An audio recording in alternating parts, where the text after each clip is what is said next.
해밍웨이가 쓴 누구를 위하여 종을 울리나 하는 그 영화를 보면 미국인 로버트라는 사람이 스페인에서 빨치산이 되어 가지고 폭파 전문가로 활동을 하게 됩니다. 기차를 폭파시키고 다리를 폭파시키는데 누구를 위하여 종을 울리냐 하는 것은 그 다리, 산에 있는 다리를 폭파시키는 그 3일 동안의 이야기를 기록을 하고 있습니다.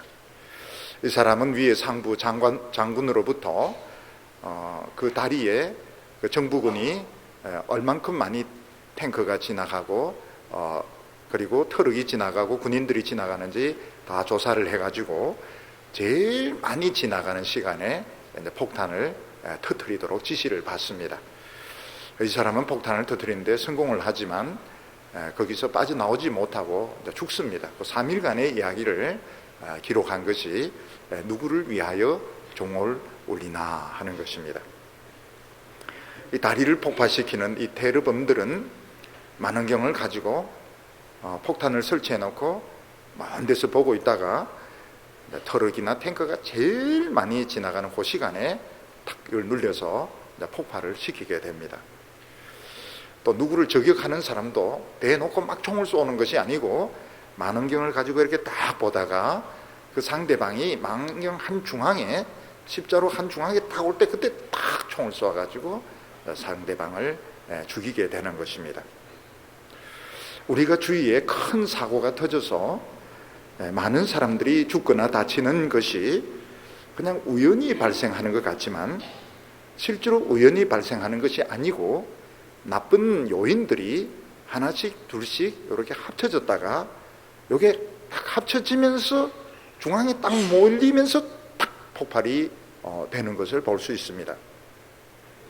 예를 들어서 정비가 제대로 안 된 비행기나 자동차나 배를 탔는데 또 그 운전하는 사람도 음주, 술에 취해 있거나 기술이 자격이 없거나 책임감이 없는 사람인데 일기도 나쁘고 최악의 장소에서 급하든지 이런 데 딱 끌려들면서 여러 가지 조건들이 딱 세네 가지 조건이 딱 합쳐지면서 사고가 터지면서 사람들이 많이 죽거나 다치게 되는 것입니다. 근데 그 요인들 중에서 한두 가지만 비껴가도 사람들이 안 죽거나 덜 죽습니다. 예를 들어서 그 장소만 아니라면 또 정비가 된 차라면 운전하는 사람이 바뀌었다면 한두 가지 조건만 달라도 사고는 안 일어날 수 있는데 그 불행한 요인들, 나쁜 요인들이 그 서너 가지가 딱 합쳐지면서 사고가 딱 터지는 것입니다. 그래서 우리는 이런 사고들이 처음에는 참 우연히 발생했구나 이렇게 생각했는데 나중에 이제 조사를 해보면 우연히 일어난 것은 아니고 평소에 나쁜 이런 요인들이 세 가지, 네 가지 딱 겹쳐지면서 딱 터진 것을 볼 수가 있습니다. 근데 이게 뭔가 하면 사탄은 여러 곳에 이런 덫을 놓고 있습니다. 그리고 만원경을 가지고 딱 노리고 있는데 사람들이 뭣도 모르고 이런 법을 어기고 좋지 않은 이런 일들을 자꾸 반복적으로 해 나갈 때 이게 이제 점점 자기도 모르는 사이에 이 망경 초점에 딱 맞춰지게 되는 겁니다. 그러면 딱 맞아지면 사탄이 이걸 터뜨려 가지고 많은 사람들 죽게 만들고 고통스럽게 만드는 것입니다. 그래서 예수님은 기도를 가르치시면서 시험에 들게 하지 마옵시고 악에서 구하옵소서 이렇게 기도하라고 말씀하셨습니다. 이 악이라고 하는 것이 뭔가 하면 바로 사람들은 보지 못하는 사탄이 쳐놓은 이런 덫과 이런 건물들과 이런 함정들을 말하는 것입니다. 어떤 분은 밤에 그냥 자전거를 이렇게 타고 가는데 그날 좀 속력을 낸 겁니다. 속력을 냈는데 하필이면 누가 맨홀 뚜껑을 안 닫아 놓는데 거기에 이제 처박히는 바람에 중상을 입는 사람도 있고 목숨을 잃는 사람도 있습니다. 그러니까 밤에는 자전거를 안 타야 되는데 탔고 속력을 안 내야 되는데 냈고 맨홀 뚜껑을 닫아야 되는데 오픈 열어놓았고 요거 몇 가지가 딱 합쳐지니까 딱 사고가 나는 겁니다. 한 몇 달 동안 중상을 입는 일이 일어나게 되는 것입니다. 근데 이런 것은 우리가 알지 못합니다. 우리가 알지 못하고 예수님께서는 늘 기도하라고 말씀하셨습니다. 늘 기도하면 한두 가지만 비껴가도 되거든요. 자전거를 탔지만 천천히 간다든지 그 길을 안 가고 딴 길을 간다든지 그렇게 하면 되는데 별일 없겠지 하면서 속력을 냈는데 결국은 몇 가지 안 좋은 것이 딱 합쳐지면서 사고가 터지게 되는 것입니다. 우리는 이것을 사울에게서도 또 이스라엘 백성들에게서 보게 됩니다. 사울은 하나님이 기름 부어서 세운 이스라엘의 왕입니다. 그는 공인이고 그는 이스라엘의 영적인 부흥을 일으켜서 이스라엘 백성들을 지킬 그런 책임이 있는 사람입니다. 근데 사울은 자꾸 이런 개인적인 감정에 빠지는 일을 하게 됩니다. 개인적인 감정, 물론 기름 부음 받은 사람도 감정은 있지만 개인적인 감정에 빠져서 다윗을 시기해서 여러 번 죽이려고 했습니다. 이것만 해도 불법입니다. 굉장한 불법입니다. 창을 던져가지고 암살을, 왕이 신하를 적어도 2차례 이상 암살을 하려고 시도를 했습니다. 그리고 거기서 그치지 않고 제사장이 다윗을 도와주었다 이렇게 오해를 해가지고 제사장 85명을 죽입니다. 그리고 나중에는 어떻게 되는가 하면 하나님이 아무리 물어도 말씀을 안 하신다 이래서 무당을 찾아가서 죽은 사무엘의 음성을 듣게 됩니다. 그러니까 벌써 이 몇 가지 불법을 3가지, 4가지를 이제 반복해서 저지르는 것입니다. 그러니까 하나하나는 어떻게 해서 넘어갔는데 이게 이제 3가지, 4가지가 딱 합쳐지면서 폭발을 하게 됩니다. 그게 뭔가 하면 그 다음날 길보아 산에서 블레셋하고 전쟁을 하는데 전멸을 당하게 됩니다. 전멸을 당하고 사울 자신도 중상을 입었는데 결국 도망가지 못하니까 스스로 칼을 찔러서 자살을 하게 되고 블레셋 사람들은 사울의 목을 베어서 머리를 돌립니다. 블레셋의 머리를 돌리고 그 몸은 베산이라는 성의 성벽에다 못을 박습니다. 이것은 엄청난 대형 사고입니다. 수만 명이 죽는 왕과 왕자 3명과 수만 명의 이스라엘 백성들이 죽는 대패배, 대형 사고가 터지게 되는 것입니다. 그런데 어떻게 해서 이스라엘 백성들이 단순히 전력이 떨어져서 진 것이라면 그럴 수도 있겠지만 이스라엘 왕이 해서는 안 되는 일을 몇 차례 하는 거면 몇 차례 하면서 자기도 모르는 사이에 사탄이 파놓은 그 함정 거기에 점점 한 발 이렇게 가까이 가다가 딱 중앙에 오게 됐을 때 딱 터뜨리는 겁니다.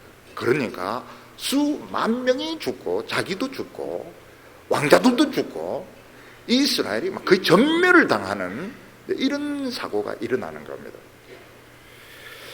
그래서 우리가 어떤 큰 재앙이 우연히 일어났다 자꾸 이렇게 이야기하는데 우연히 일어난 것이 아니고 사탄은 여러 곳에 이렇게 함정을 파놓고 덫을 만들어서 기다리고 있습니다. 근데 사람들이 한 번, 2번 불법을 저지르고 월권을 하고 이래도 넘어가니까 2번, 3번 하다가 조건이 딱 맞으면 가차없이 폭발을 시키는 겁니다. 그러면 다 날아가는 겁니다. 그래서 우리는 이게 우연히 일어난 것이 아니고 평소에 조심하면 한두 개라도 비껴나가면 얼마든지 이게 피할 수 있는 거구나 하는 것을 이제 터지고 나면 이제 말은 굉장히 많은데 돌이킬 수가 없는 겁니다. 오늘 첫 번째로 블레셋은 역시 이스라엘의 가시다 하는 것입니다. 우리가 어렸을 때 손톱 밑이나 발에 가시가 박히면 당장 죽는 것은 아니지만 굉장히 성가셔가지고 뭘 다른 일을 할 수가 없습니다. 가시를 뽑아야지 우리가 딴 일을 하지 굉장히 이게 성가신 겁니다. 저는 그 대구의 가시 있지 않습니까? 대구 가시, 생선 대구 가시가 그렇게 무서운 줄 몰랐습니다. 처음에 대구 왔을 때 내가 대구 왔으니까 대구를 먹어야지 이렇게 해서 교육자들하고 아마 그 대구를 먹으러 간 것 같아요. 근데 그 대구 가시가 이제 목에 걸려서 아무리 애를 써도 안 넘어가는 겁니다. 저는 미련하게 이걸 이제 자꾸 삼키려고 했는데 안 삼켜지는 거예요. 그래서 거기서 생각을 했습니다. 이걸 미련하게 이걸 삼켜야 되느냐, 좀 도로 보기는 안 좋지만 도로 빼내야 되는가. 안 삼켜지니까 도로 빼냈습니다. 빠져요. 빠지면 손가락을 넣으니까 아무도 없는 화장실에 가서 잘 땡기니까 이게 이제 빠졌습니다. 보기는 안 좋았지만 그때 생각, 이 미련하게 억지로 밥 먹고 막 이렇게 해서 삼켰으면 이건 이제 큰일 나는 겁니다. 응급실에 가도 이 큰일 나는 겁니다. 사람들에게는 여러 가지 가시가 있는데 어떤 사람은 우울증이 가신 분도 있고 당뇨가 가신 분도 있고 암이 가신 분도 있고 사람도 가시인 분이 있습니다. 가시를 썩내지 말아야 됩니다. 가시와 평화롭게 이렇게 지내야 되는데 무리를 하면 가시가 썽을 내면서 결국은 이렇게 자칫하면 목숨을 잃는 경우까지 오게 되는 겁니다. 가시를 썩나게 하면 안 되는 겁니다. 블레셋 사람들은 이스라엘의 영원한 가시였습니다. 오늘 말씀 31장 1절을 보면 블레셋 사람이 이스라엘을 치매 이스라엘 사람들이 블레셋 사람 앞에서 도망하여 길보아 산에서 엎드러져 죽으니라 이렇게 말씀하고 있습니다. 블레셋 사람들은 그냥 자나 깨나 이스라엘 사람들을 미워해서 어떻게 하면 이스라엘을 죽일까? 어떻게 하면 이스라엘을 괴롭힐까? 주야로 연구하는 원수였습니다. 그런데 놀라운 것이 무엇인가 하면 이스라엘 백성들 안에서 기도의 운동이 일어나고 말씀의 운동이 일어나고 부흥이 막 일어나면 블레셋 사람들은 꼼짝을 못하는 겁니다. 꼼짝을 못해요. 그런데 이스라엘 백성들의 마음이 교만해져서 우상을 섬기고 죄를 짓고 자신들의 정체성을 잃어버리면 귀신같이 알아내고 쳐들어와서 사람을 죽이고 물건을 뺏고 성을 무너뜨리는 이런 일을 하고 있는 것입니다. 이스라엘 사람들은 몇 번 해보면 압니다. 몇 번 해보면 모세가 손을 올렸다 내렸다 하면 막 나오는 것처럼 이스라엘 백성들은 부흥이 막 일어나면 블레셋 사람들은 꼼짝을 못합니다. 전쟁하면 그냥 블레셋 사람들이 다 죽습니다. 그런데 이스라엘 백성들의 마음이 교만하고 하나님을 떠나고 우상 숭배하고 죄짓고 이러면 막 귀신같이 알아내가지고 막 벌떼처럼 막 쳐들어오는 것입니다. 그러면 이스라엘 백성들은 무조건 블레셋과 싸우려고 할 것이 아니라 이게 우리의 그 영적인 상태를 보여주는구나. 블레셋 사람들이 저렇게 새까맣게 쳐들어온 것 보면 우리가 또 이 죄를 지었구나. 우리의 이 신앙이 지금 병들어 있구나. 우리의 신앙이 지금 굉장히 침체되어 있구나. 이걸 생각해야 되는데 사울은 그런 생각이 없었습니다. 또 싸우러 나갔다가 전멸을 당하게 되는 겁니다. 사람들 목에는 편도선이 있지 않습니까? 그 편도선 때문에 고생하는 분들이 많습니다. 근데 사실은 이 편도선이 꼭 필요하다고 저는 봅니다. 왜냐하면 사람이 좀 무리를 하거나 또 뭐 바이러스가 들어오거나 이렇게 하면 편도선이 붓기 때문에 결국 사람은 쉬어야 되는 것입니다.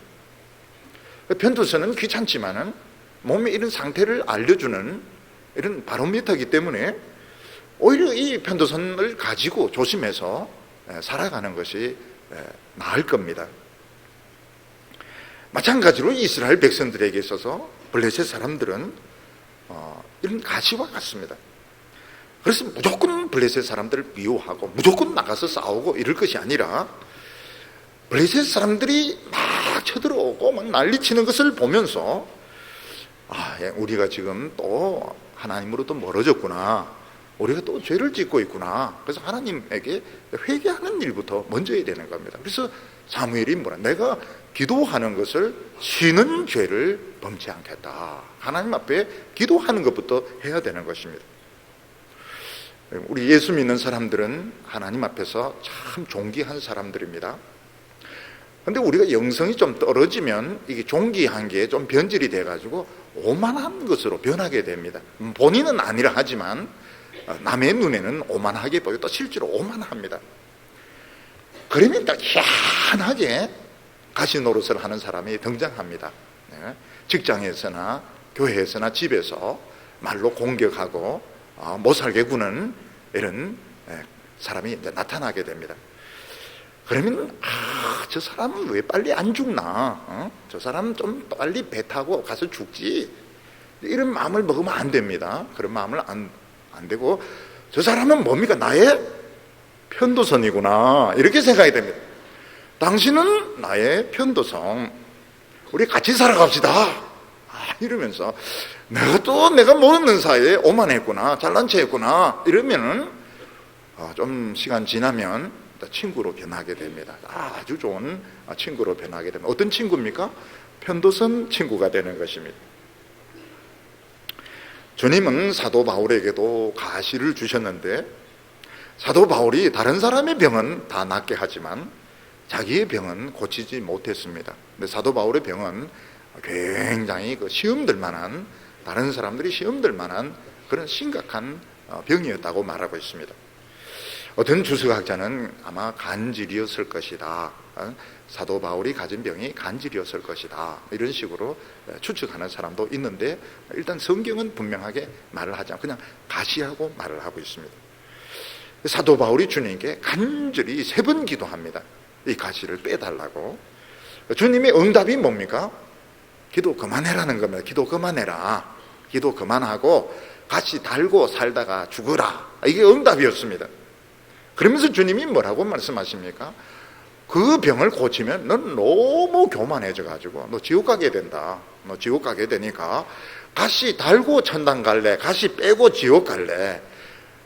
좀 빼주면 안 됩니까? 안 된다. 빼주면 안 돼. 너 그거까지 빼주면 너는 너무 자고하여져서 너 안 된다. 너 버림받게 되니까 가시를 달고 살다가 죽어라. 이것이 하나님의 응답이었습니다. 그러면 한번 물어보겠습니다. 질문하겠습니다. 가시가 있는 게 나을까요? 없는 게 나을까요? 없는 게 100배 낫죠. 없는 게. 나중에는 어떻게 될 값에 일단 병이 낫고 없어지고 애미기는 사람 어디에 정근 가버리고 그게 훨씬 낫죠.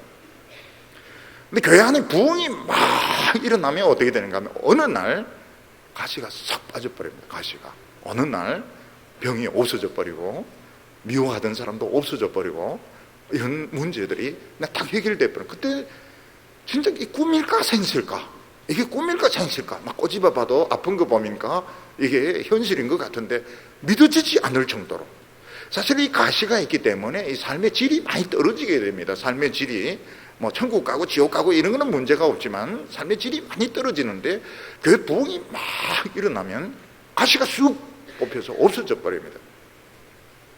너무너무 감격스럽고요, 너무너무 기쁘고, 그리고 금방 잊어먹어 버립니다. 근데 그때 뭘 조심해야 됩니까? 교만해지지 않도록 조심해야 되는 겁니다. 주님이 가시를 빼줬으니까 스스로 알아서 조심해라, 그런 뜻인 겁니다. 가시 빠졌다고 막 까불고 이러면 또 하나님께서 선물로 2개를 주면 어떻게 하려고 그럽니까? 자기가 알아서 그때는 겸손하게 이렇게 굴어야 되는 겁니다. 지금 이스라엘 백성들의 상황은 사울과 다윗이 협력을 해야 되는 겁니다. 하나님 사실 협력하라고 붙여주신 것입니다. 그런데 이 협력이 굉장히 어렵습니다. 로마 역사를 보면 유능한 장수 2명을 보내면 반드시 패배합니다. 서로 싸워가, 주도권 때문에 싸워가지고. 그래서 유능한 황제는 어떻게 합니까? 좀 모지라 하더라도 1명을 보냅니다. 1명. 리더십을 통일시켜야 이게 이기는 것이지, 똑똑한 사람 2명 보내면 반드시 싸워가지고 전멸당하게 됩니다. 지금 이스라엘의 상황은 사울과 다윗이 협력을 해도 블레셋을 이길까 말까 하는데, 사울은 다윗을 시기를 하게 됩니다. 여러 번 그 선을 넘습니다. 왕의 신하를 암살하려고 창을 던집니다. 그것도 두 번 이상을 던집니다. 부하를 보내어서 죽이려고 하고 제사장 85명을 죽입니다. 몇 번은 이게 괜찮지만 결국 이것이 점점 합쳐져서 망명렌즈 한가운데 딱 봤을 때 여지없이 터뜨린다. 그때가 왜냐하면 제일 많이 죽일 수 있거든요. 사울과 왕자 셋, 이스라엘 백성들 최고로 많이 죽일 수 있는 그 렌즈 초점에 딱 맞을 때 폭탄 딱 터뜨리니까 길보아에서 이스라엘 백성들은 전멸을 하게 되는 것입니다. 그래서 하나님께서 세우신 이런 지도자들과 책임을 맡은 사람은 어떻게 하든지 개인적인 이 감정에 빠져서는 안 됩니다. 그리고 인간이기 때문에 한 번, 두 번은 라인을 넘을까 말까 할 수 있지만 이걸 괜찮다고 생각하면 이게 점점 포커스 가운데로 지금 이동하고 있는 것입니다. 사탄이 노리고 있는 것이 무엇입니까? 가장 많은 사람이 죽을 수 있는 시간, 가장 많은 타격을 줄 수 있는 그 시간으로 이렇게 몰아가는데 사울은 그거를 모르고 있었던 것입니다. 하나님께서 기름을 주어서 사람을 세울 때 믿음으로 나가면 무조건 부흥을 주시기로 약속을 하셨습니다. 그래서 기름 부음 받은 사람은 남이 어떻게 하든 그건 큰 문제가 아니에요. 자기 중심이 중요합니다. 자기가 죽도록 주님 말씀 붙들면 부흥이 일어나게 되고 결국은 온 이스라엘이 하나가 되게 됩니다. 근데 그걸 못 믿으니까 자꾸 사람 핑계대고 눈치를 보게 되고 사람을 이제 이간질시키고 이러는데 그건 굉장히 위험한 짓을 하고 있는 겁니다. 저희 목회자들도 이렇게 보면 자꾸 이렇게 성경적으로 해서는 안 되는 위험한 것을 자꾸 반복해서 하고 있습니다. 본인들이 뭘 못 느끼는가 하면 점점 이 망원 렌즈 지금 가운데로 지금 이동하고 있는데 그걸 이제 못 느끼고 있는, 괜찮겠지 하는데 이게 딱 초점이 맞는 순간은 이게 터지는 겁니다. 예수님은 어떻게 하셨습니까? 제자들은 예수님을 이해를 못하고 온 이스라엘 사람들은 예수님을 적대시해도 예수님은 혼자 이 말씀 붙들고 죽습니다. 십자가에 못 박혀 죽고 사망의 권세를 깨뜨리고 부활하시는 것입니다. 그래서 우리는 다른 사람에게 핑계를 대면 안 됩니다. 그건 다른 사람의 문제고 중요한 것은 내 마음의 자세가 중요한 것이고 하나님의 종들이 이제 아슬아슬하게 라인을 자꾸 넘어서게 되면 결국은 사탄의 망원 렌즈 가운데로 점점 이동하게 된다는 걸 알아야 됩니다. 오늘 두 번째는 드디어 사울이 사탄의 함정에 걸려서 비참하게 죽는 내용이 나옵니다. 3절과 4절 보면 사울이 패전함에 활 쏘는 자가 따라잡으니 사울이 그 활 쏘는 자에게 중상을 입은지라. 그가 무기 든 자에게 이르되 내 칼을 빼내어 나를 찌르라. 할례 받지 아니한 자들이 와서 나를 찌르고 모욕할까 두려워하노라 하나 무기 든 자가 심히 두려워하여 감히 행하지 아니하는지라. 이에 사울이 자기의 칼을 뽑아서 그 위에 엎드려졌다고 말씀하고 있습니다. 그러니까 왕이 제정신을 차리지 않고 신하나 잡으러 돌아다니고 무당에게 가서 죽은 사무엘의 음성을 들으니까 이스라엘 백성들에게 성령이 임할 수가 없습니다. 이스라엘 백성들은 자기 힘으로 싸우는 사람들이 아니고 하나님의 능력으로 싸우는 사람입니다. 여호와의 사자가 와서 미리 선수를 쳐놓습니다. 그러니까 이기는 것이지 자기 힘으로 싸우면 절대로 못 이깁니다. 결국은 사울은 하나님의 도움 없이 전쟁을 하니까 다 도망을 치게 되었고 블레셋 군인들이 막 추격하면서 이제 활을 쏘는데 이 활에 맞아 죽은 사람들이 많고 사울도 이 활에 맞게 된 것입니다. 그런데 이 화살이 등이나 이런 어깨 쪽을 관통을 한 것 같아요. 활에 한번 박히면 뽑아지지가 않습니다.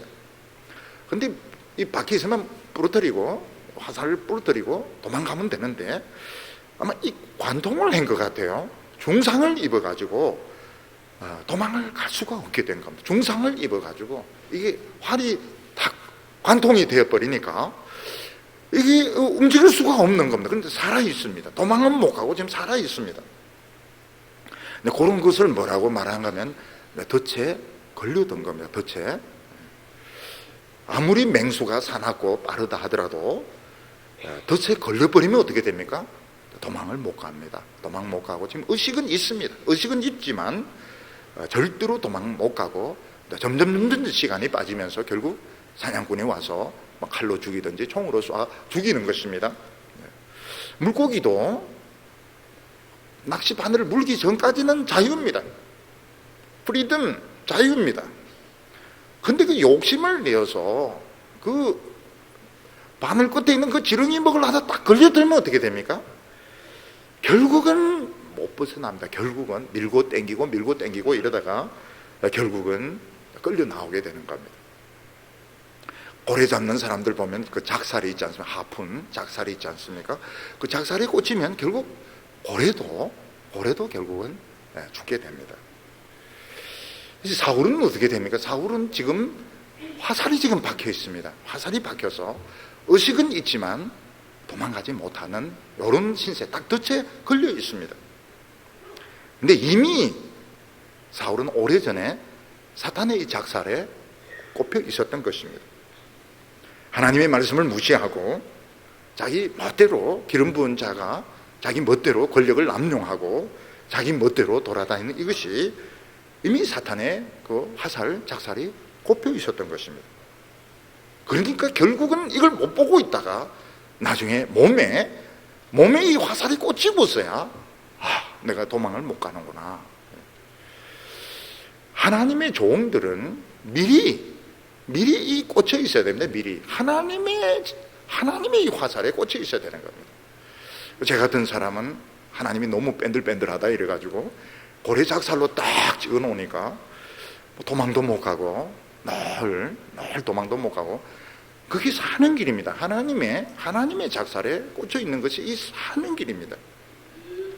사울은 하나님의 이 화살에 안 꽂히고 마귀 이게 꽂혀 있으니까 결국은 여기에 화살이 꽂히기 전에 이미 오래전에 사울의 등에는 이 마귀의 화살이 꽂혀 있었던 것입니다.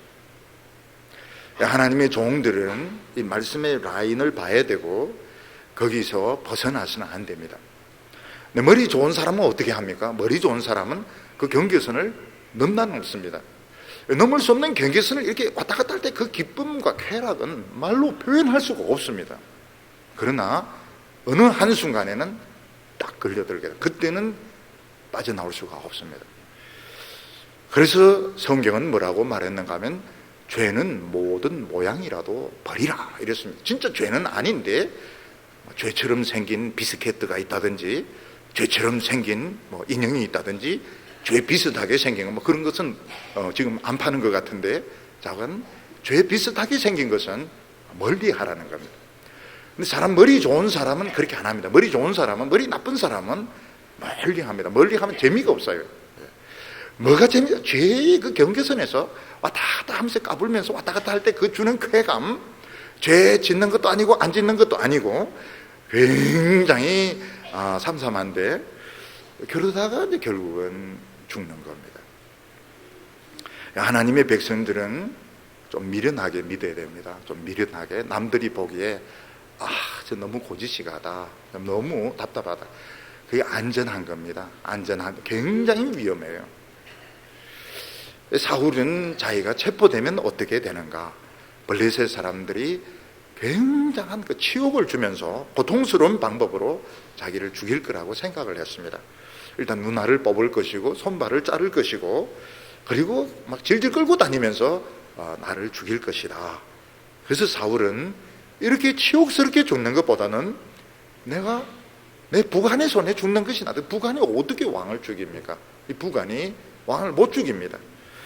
지금 화살은 꽂혀 있고 부관은 못 죽이겠다 그러고 블레셋 사람들이 막 지금 막 소리 지르면서 달려오고 이러니까 결국은 자기 칼을 뽑아서 거기에 엎드려져서 스스로 이제 자결의 방법으로 자살의 방법으로 죽게 되고 부관도 그걸 보고 똑같이 칼을 뽑아가 그 위에 엎드려져서 자살을 하게 됩니다. 사울이 중상을 입고 적들이 막 다가올 때에 그 믿음이 있다면 어떻게 해야 되겠습니까? 믿음이 있다면, 지금 믿음이 없으니까 이런 일을 하게 되는데, 믿음이 있으면 어떻게 하게 됩니까? 그러면 이제 칼을 옆에 놔놓고 찬송을 부르는 겁니다. 무슨 찬송을 부릅니까? 내 주를 가까이 하게 하면 막 찬송을 부릅니다. 왜 그런가 하면 우리가 사는 것이 적 더 주기 위해서 사는 것이 아니고 하나님을 찬송하며 하나님의 영광 돌리기 위해서 사는 것이기 때문에 이제 더 이상 도망갈 수도 없고 싸울 수도 없고 이럴 때는 결국은 하나님을 찬송하는, 목숨이 있는 동안 찬송을 하는 것입니다. 그런데 기적이 일어날 수도 있고 아니면 영광스럽게 죽을 수도 있습니다. 또 치욕을 당하면서 사울이 예상했던 대로 치욕을 당하면서 죽을 수도 있습니다. 그렇지만 그 죽음은 절대로 치욕의 죽음이 아닙니다. 모든 이스라엘 백성들이 사울의 죽음을 영원히 이스라엘에서 잊혀지지 않는 영광스러운 죽음이 될 것입니다. 근데 사울이 지금 믿음이 없습니다. 믿음이 없으니까 내가 왜 사느냐? 하나님께 영광을 돌리기 위해서 산다. 그러면 아직 목숨은 붙어 있으니까 하나님을 찬송. 죽음이 이제 지금 다가오고 있습니다. 죽음의 순간이 오고 있습니다. 산소는 지금 적어지고 있습니다. 물은 지금 차올라 오고 있고 적은 지금 막 다 포위해서 오고 있을 때 아직은 지금 내가 살아있기 때문에 하나님을 이제 찬송하는 겁니다. 계속 찬송하는 것입니다. 이것은 너무너무 하나님 앞에서 멋진 모습입니다. 우리 하나님의 백성들은 살아있는 동안은 하나님을 찬송하고 하나님의 영광을 나타내도록 하나님께서 그렇게 만드셨기 때문에 너무 그 미래의 고통에 대해서 두려워할 필요가 없는 것입니다. 그래서 이 믿음의 순교자들 보면 막 그 사자들이 가까이 오고 막 불이 다 올라올 때 다 찬송을 불렀습니다. 그 로마 군인들과 왕이 너무너무 듣기 싫어하는 거예요. 듣기 싫다. 왜 노래를 자꾸 부르느냐? 왜 노래를 자꾸 부르느냐? 근데 그때 그 성도들은 알았던 겁니다. 우리가 지금 죽어갈 때 우리가 성도로서 하나님의 백성으로 피조물로서 우리가 할 수 있는 최고의 것이 무엇이냐? 하나님을 찬송하는 것이다. 이 사자들이 오면 애들이나 여자들 막 도망가면서도 막 찬송 부르면서 도망가다 이제 물려 죽는 것입니다. 사람이 살아있다는 것은 위대한 것입니다. 특히 하나님의 백성들이 아직 숨을 쉬고 있다는 것은 굉장히 위대한 것입니다. 근데 마귀는 뭐라고 말합니까? 미래에 있을 그 고통을 자꾸 생각을 해서 너 하나님 생각하지 말고 막 죽어버리라. 너 죽어라. 여기서 죽어버리라. 자꾸 이런 식으로 충동질을 하는데 절대로 그 마귀의 소리를 들어서는 안 됩니다. 지금 중요한 것은 내가 지금 살아있다. 내가 지금 살아있는데 죽음은 다가오고 있다. 이때 내가 무엇을 해야 되는가? 나는 하나님을 찬송하겠다. 그리고 나머지는 하나님께 맡겨야 되는 것입니다. 그동안 많은 사람들은 마음이 병드는 것에 대해서 사람들은 가볍게 생각했습니다. 마음이 병든다. 무슨 그런 게 다 있느냐. 우울증이 뭐냐. 그거 먹고 살만하니까 배불러서 저렇게 꾀병을 부리는 것이다. 이렇게 생각을 했는데 너무 많은 사람들이 우울증 가지고 자살을 하니까 이제는 이게 심각해졌습니다. 하루가 24시간인데 매일 한 35명씩 우리나라에서는 자살을 합니다. 매일 35명씩 자살을 합니다. 그래서 사망률 1위입니다. 왜 그런 우울증이 이렇게 생기게 되었을까? 오래 분노를 품고 오래 불안한 상태에 있으니까 결국 이 감정이 통제가 안 되는 것입니다. 분노의 감정, 불안의 감정이 통제가 안 돼서 이런 것이 생기는 겁니다. 그 옛날에는 예수 믿는 사람들은 자살하면 지옥 간다. 그래서 예수 믿는 사람들은 자살을 안 했습니다. 근데 지금은 예수 믿는 사람도 우울증이 심해지고 우울증이 아주 심해지고 또 믿는 이 경계선이 좀 약해지고 이러면서 예수 믿는 사람들도 자살을 해요. 자살을 하고 심지어는 목사님들도 지금 자살이 아닙니다. 자살을 하는 분들이 있어요. 그러니까 그 얼마나 사람들이 그 시험이 드는지 모릅니다. 믿고 설교를 듣고 따랐던 사람들이 너무너무 큰 시험에 빠지게 되는 것입니다. 그래서 평소에 돈 좀 못 벌어도 됩니다. 공부 좀 덜 해도 돼요. 마음이 건강해야 됩니다. 마음이 건강해서 항상 기뻐하라, 쉬지 말고 기도하라, 범사에. 이게 다 하나님이 그 하시는 말씀인데, 분노를 품지 마라. 하나님 무슨 말씀을 하십니까? 제가 분노를 안 품게 됐습니까? 분노를 오래 품으니까 결국은 살기가 싫어지는 겁니다. 성경 말씀에 순종해야 되는데 성경보다 더 똑똑한 거예요.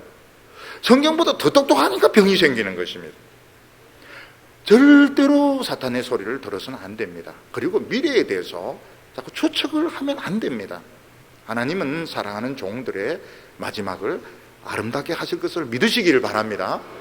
우리 나이 드신 어른들 중에서 굉장히 그 미래에 대해서 불안하시는 분이 있습니다. 내가 또 치매가 오고 막 중풍이 오고, 그런 걱정하지 마시기 바랍니다. 하나님은 사랑하는 남종들, 여종들 끝을 아름답게 만들어 주실 줄 믿으시기를 바랍니다. 믿으시기를 바랍니다. 굉장히 믿음이 중요한 것입니다. 믿어야 됩니다.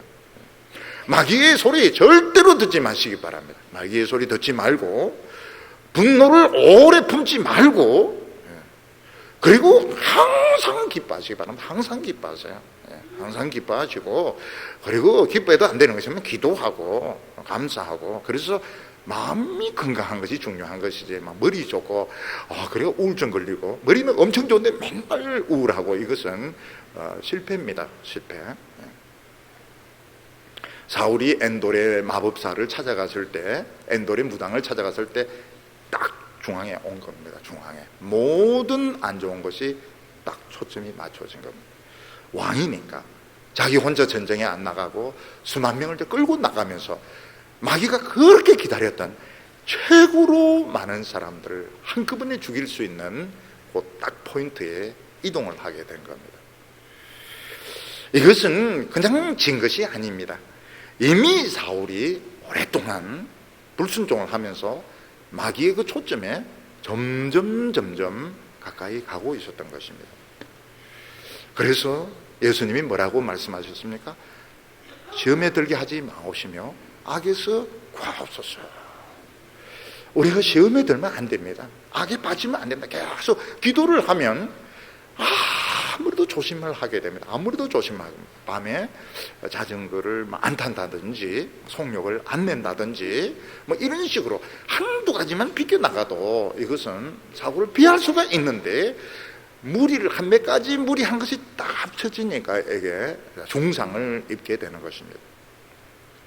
우리 예수 믿는 사람들에게 한 평생 생애도 중요한데, 그 죽는 순간의 점수가 아주 중요합니다. 가산점이 붙기 때문에. 그래서 죽을 때 어떻게 죽느냐, 이게 점수가 높습니다.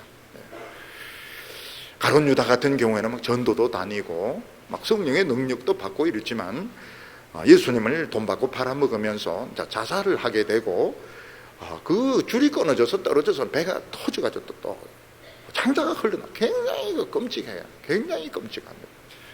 하나님께서 가룟 유다를 버리니까 죽고 난 뒤에도 모양이 안 좋아요. 하나님의 종들은 하나님께서 우리 마지막도 아름답게, 덜 고통스럽게 지켜주실 줄을 믿으시기를 바랍니다. 야고보는 못 배워서 죽었습니다.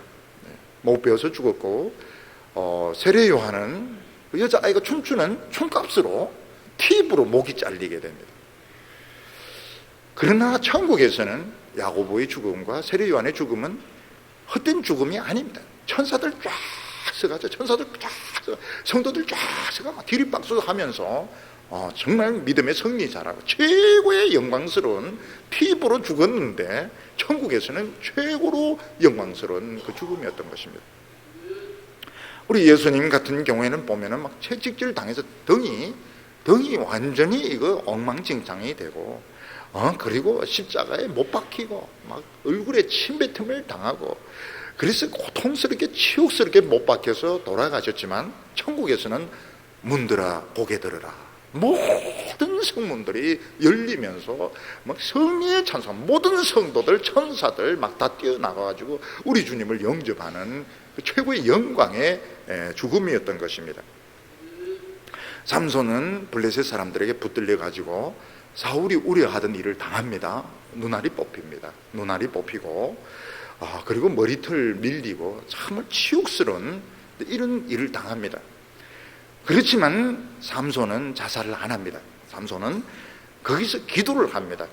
눈알 뽑히고 머리털 밀리고 그리고 막 완전히 비참한 이 짐승 취급 당하면서 하나님께 기도, 한 번만 내게 능력을 주셔서 복수하게 해 주십시오.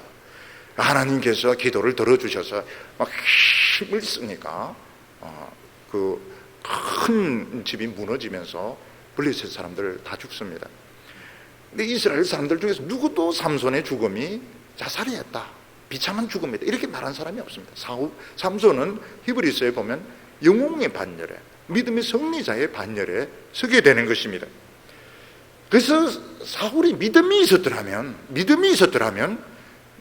화살이 꽂히고 이 마지막 순간에 좋다, 내가 끌려가서 눈알 뽑히고 십자가에 못 박혀, 그러면 완전히 예수님이 되는 겁니다. 예수님처럼 십자가에 못 박혀 죽을 수도 있는, 주님이 십자가에 못 박혀 죽었는데 모든 이스라엘 백성들 영원히 사울을 존경하면서 천국에서도 사울은 칭찬받고 영광스러운 그 입성을 하게 되는데, 너무너무 오랫동안 하나님의 말씀의 라인을 자꾸 넘어섰기 때문에 결국 마귀에게 화살이 박히게 되고 자살의 죽음을 죽은 후에도 너무 수치스러운 이런 죽음을 당하면서 사울은 믿음의 반열에서 탈락이 되게 되는 겁니다.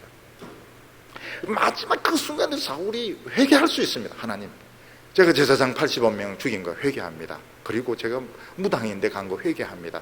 그때 나타났던 그 사무엘 그 가짜죠. 내가 그 속았습니다.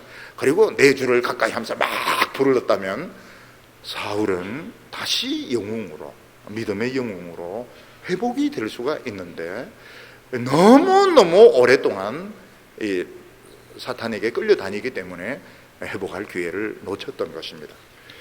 우리 성도님들은 지금 살아있는 것이 얼마나 중요한지 모릅니다. 지금 우리는 화살도 없고 지금 멀쩡하게 지금 등에 있는 건 전밖에 없습니다. 얼마나 지금 신납니까? 마음껏 주님을 찬송하고 겁나는 게 뭐 있습니까?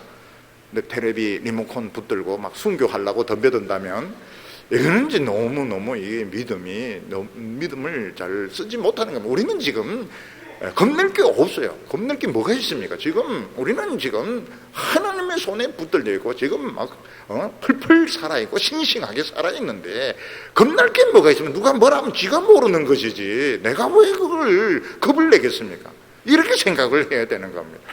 미래에 대해서 너무 많이 생각하지 마세요. 우리 나이 드신 우리 어른들 치매 올 거다, 중풍 올지 모른다, 빨리 죽어야지, 그런 약한 마음 먹지 마세요. 지금 내가 살아있는데 누가 건드리겠냐, 내 주를 가까이 막 부르면서 힘을 내시기 바랍니다. 그 틀림없어요. 하나님 그 사랑하는 그 종들의 마지막을 굉장히 아름답게, 영광스럽게 하십니다. 제 장모님은 늘 걱정이 그겁니다. 나는 빨리 죽어야 되는데 막 너무너무 이 사는 것이 힘들다는 겁니다. 그때 제가 계속 이야기했습니다. 하나님은 그렇게 하지 않을 거라고, 여종의 마지막을 아름답게 하실 거라고 막 이야기했는데 하나님이 참 아름답게 하셨습니다. 굉장히 우리 동부교회 권사님들, 성도님들 사랑받으면서 아름다웠습니다. 두려워하지 마시기를 바랍니다. 오늘 여기 세 번째 보면 사울이 죽은 뒤에 이제 치욕을 당하게 됩니다. 블레셋 사람들로부터 치욕을 당하게 됩니다. 블레셋 사람들은 이제 전쟁이 끝난 뒤에 시체에서 옷을 벗기로 전리품을 가지러 가다가 사울의 시체와 왕자들 시체를 발견하게 됩니다. 8절에 그 이튿날 블레셋 사람들이 죽은 자를 벗기러 왔다가 사울과 그 세 아들이 길보아 산에서 죽은 것을 보고 사울의 머리를 베고 그의 갑옷을 벗기고 자기들의 신당과 백성에게 알리기 위하여 그것을 블레셋 사람의 땅 사방에 보내고 그 갑옷은 아스다롯의 집에 두고 그 시체는 벳산 성벽에 못 박음해. 들판에 이스라엘 백성들 죽은 시체가 완전히 쫙 깔려 있습니다. 수만 명이 죽었습니다. 블레셋 사람들은 그 다음날 이제 일찍 전리품을, 옛날에는 옷이 전리품이거든요. 옷을 이제 벗기로 이렇게 왔다가 화려한 옷을 입고 죽어 있는 사울의 시체와 그 왕자들 3명의 시체를 발견하게 된 것입니다. 그들은 너무너무 기뻤습니다. 이 우리의 철천지 원수 이 사울이 죽었구나. 그래서 사울의 목을 베입니다. 그래서 사울이 죽었다는 것을 알리기 위해서 그 머리를 돌립니다. 온 블레셋에 사울의 머리를 돌립니다. 그리고 갑옷은 이제 벗겨가지고 아스다롯의 신전에 그것을 두고 그 알몸을 시체, 목이 없는 시체를 베산이라는 성벽에 못을 박아서 전시를 합니다. 그 옆에 왕자들 시체도 같이 못 박아가지고 전시를 합니다. 이 베산이라고 하는 것은 이스라엘 성 중에 하나입니다. 이스라엘 백성들이 자기 그 왕이 알몸으로 목이 없는 이런 시체로 그 성벽에 이렇게 박혀 있으니까 너무 수치스럽고 비참했던 것입니다. 머리는 지금 돌고 있고 시체는 성벽에 박혀가지고 비참하게 전시되고 있었습니다.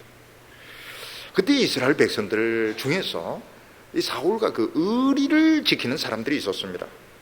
그 사람들이 누군가 하면 길앗 야베스 사람들인데 암몬 족속들이 쳐들어와서 길앗 야베스 사람들 누나를 다 뽑겠다 이렇게 했을 때 사울이 이제 가서 암몬 사람들을 물리치고 길앗 야베스 사람들을 건져 주었습니다. 길앗 야베스 사람들은 그때 은혜를 이제 잊지 못합니다. 우리 눈알 뽑히는, 우리가 참 눈알 뽑히는 지옥에서 우리를 건져준 이스라엘 왕이 지금 시체가 이제 성벽에 못 박혀 있다. 그래서 이 사람들이 밤에 출동을 해서 블레셋 사람들 없을 때 그 시체를 떼냅니다. 그걸 떼내가지고 가지고 와서 자기들 있는 마을에서 시체를 화장을 합니다. 화장을 해서 뼈를 나무 밑에 묻어줍니다. 머리는 없이 몸만 화장을 해서 나무 밑에 묻었습니다. 이 사울의 생애에 있어서 길앗 야베스 사람들을 건져주었던 때가 사울의 제일 행복한 때였습니다. 사울이 하나님의 손에 붙들려서 정말 영광스럽게 정말 아름답게 사용되었던 때가 길앗 야베스 사람들을 위기에서 건져준 그때였습니다. 그걸 길앗 야베스 사람들은 이제 잊지 못하는 것입니다. 만약 그런 일까지도 오셨더라면 아마 아무도 무서워가지고 시체를 못 떼었을 겁니다. 그러면 더 오랜 시간 비 맞으면서 그러면서 그 시체가 달려 있어야 되는데 그나마 이 길앗 야베스 사람들이 은혜 받은 것이 있어가지고 결국 사울의 그 시체를 떼내어서 수치를 묻어버렸습니다. 사실은 사울이 벽에 박힌 이것도 나중에 그 예수님의 모습입니다. 예수님이 그 십자가에 못 박혀가지고 참. 근데 사울은 너무 그걸 무서워한 겁니다. 너무 무서워. 블레셋 사람들에게 눈알 뽑히고 채찍질 당하고 못 박히니 너무 무서웠다. 예수님은 그걸 당하셨는데 사울은 그게 너무 무서웠던 것입니다. 여기서 우리에게 안타까운 것은 왜 요나단까지 죽어야 됐고 왜 요나단까지 그 시체가 벽에 못 박히는 이런 참 요나단은 다윗을 많이 사랑하고 도와준 사람인데 왜 요나단까지 그래 비참한 죽음을 당해야 했을까 하는 것이 의문이 될 수 있습니다. 그러나 요나단이 사울과 같이 죽었다고 해서 똑같은 죽음이 아닙니다.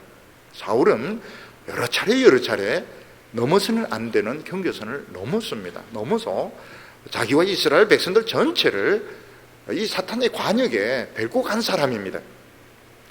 그러나 요나단은 끝까지 이스라엘을 위해서 싸우다가 죽은 영광스러운 전사자였던 겁니다. 요나단은 영광스러운 죽음이지 이 사울의 죽음하고는 다릅니다. 그래서 두 사람이 같은 병으로 병실에 누워있다 하더라도 다릅니다.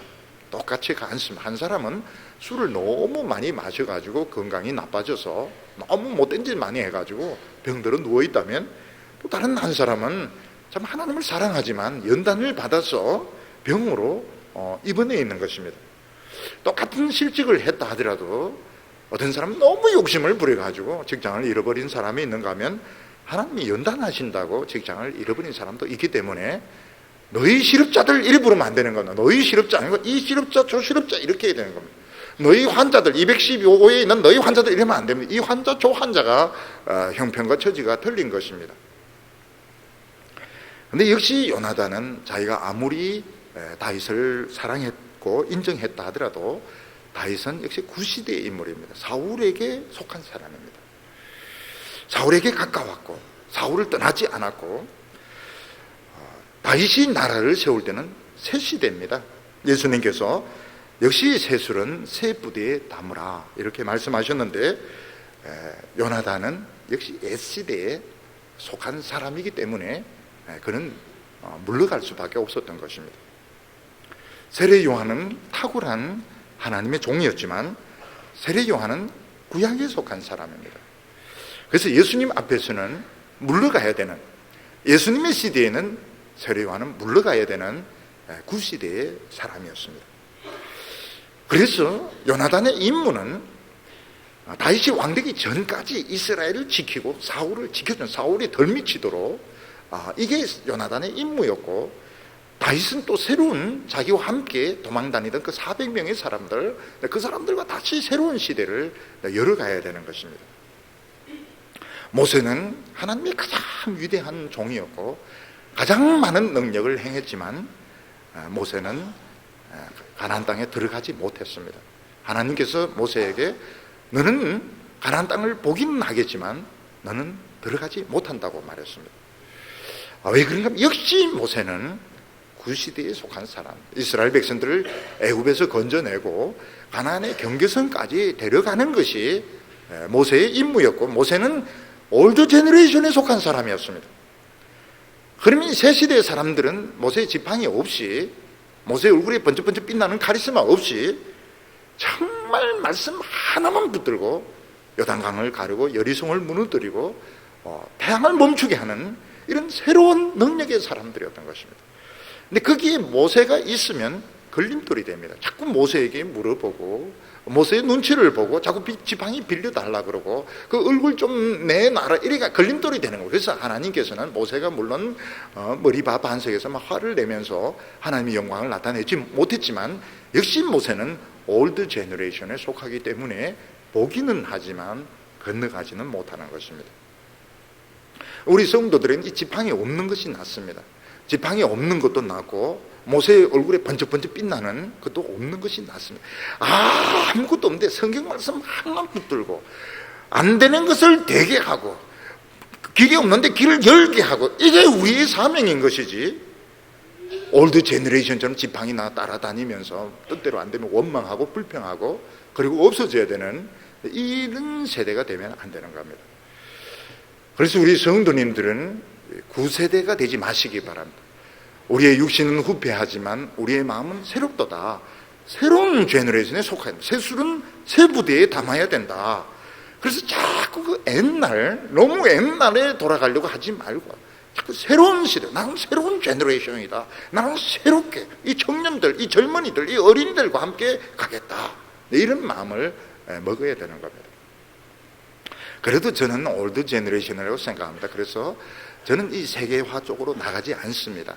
많은 사람들이 자꾸 세계화 시키자 이러는데 내 세대는 세계화는 아니다. 우리 교회가 말씀으로 충만하고 기도로 충만하고 그리고 다음 세대 사람이 와가지고 또 세계화를 시키고 이렇게 해야지, 나는 그런 세대가 아니다 이렇게 봅니다. 그렇지만은 우리에게 주어진 이런 상황에서는 개케 묵은 사고방식들 그거 다 필요 없습니다. 늘 새롭게, 늘 새로운 이 하나님의 말씀을 가지고 눈에 안 보이는 데서 이거 막 도전과 용기와 싸워 나가야 되는 것이지, 자꾸 캐캐 먹은 남들이 다 써먹고 다 구닥다리 가지고 적용을 하고 이런 것은 구시대에 속하는 겁니다. 그것은 절대로 우리가 환영할 수가 없습니다.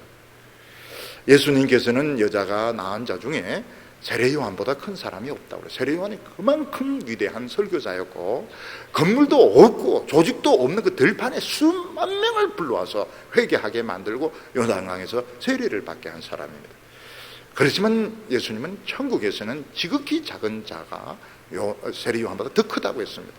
그 천국은 이제 이루어질 이 말씀의 시대에서는 베드로나 요한이나 빌립 같은 정말 이 지극히 작은 자들도 세례 요한보다 더 큰 것을 보고 큰 것을 증거하고 큰 능력으로 일을 할 거라고 말씀을 하셨습니다.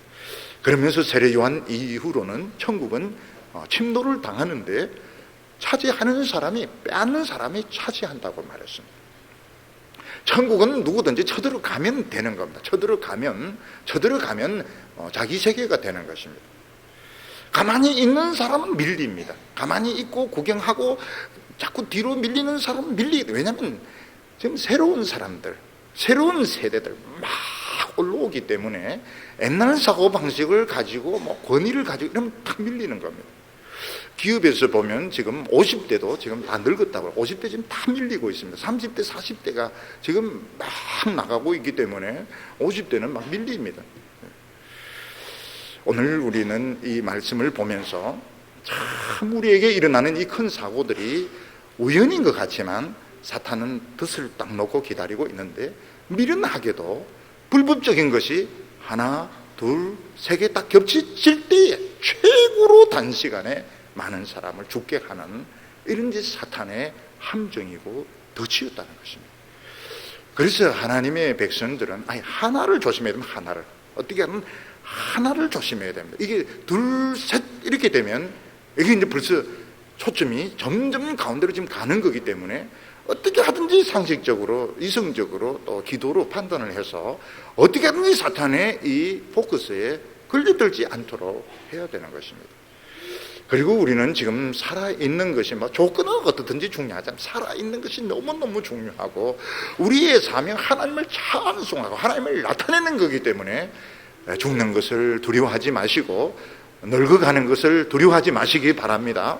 늙어가는 그 말 해놓고 저도 좀 겁날 때도 있습니다. 그렇지만은 우리 원로 장로들하고 지금 막 용기를 지금 내고 있습니다. 어떻게 하든지 우리 올드 제너레이션이 되지 않으려고. 그래서 세술은 세부되고 늙은 행세하면 밀립니다. 앞으로 밀립니다. 우리는 지금 대구만 보고 있는데 전국적으로 보면 권위적이고 엉뚱한 사람은 벌써 딱 밀리고 대화의 대상으로 쳐주질 않습니다. 벌써 딱 밀리는 겁니다. 늘 새로운 마음을 가져서 사탄의 함정에 빠지지 않고 믿음으로 승리하는 우리 성도들 다 되시기를 축원합니다. 기도드리겠습니다. 거룩하신 하나님 아버지, 우리의 눈을 밝혀주셔서 마귀의 모든 음모와 계략을 보게 하여 주시옵소서. 작은 것 하나라도 불법을 저지르지 말게 하여 주시고 하나님의 손에 붙들려서 참으로 답답하다 할지라도 우리 이 말씀의 길, 믿음의 길을 걸어가게 하여 주시옵소서. 우리 나이 드신 어른들 늙어가는 것 절대로 두려워하지 말게 하여 주옵소서. 주를 찬송하며 기도하며 감사하며 젊은이들을 축복하면서 우리가 끝까지 주어진 사명 잘 감당하게 하여 주시옵소서. 예수님의 이름으로 기도하옵나이다.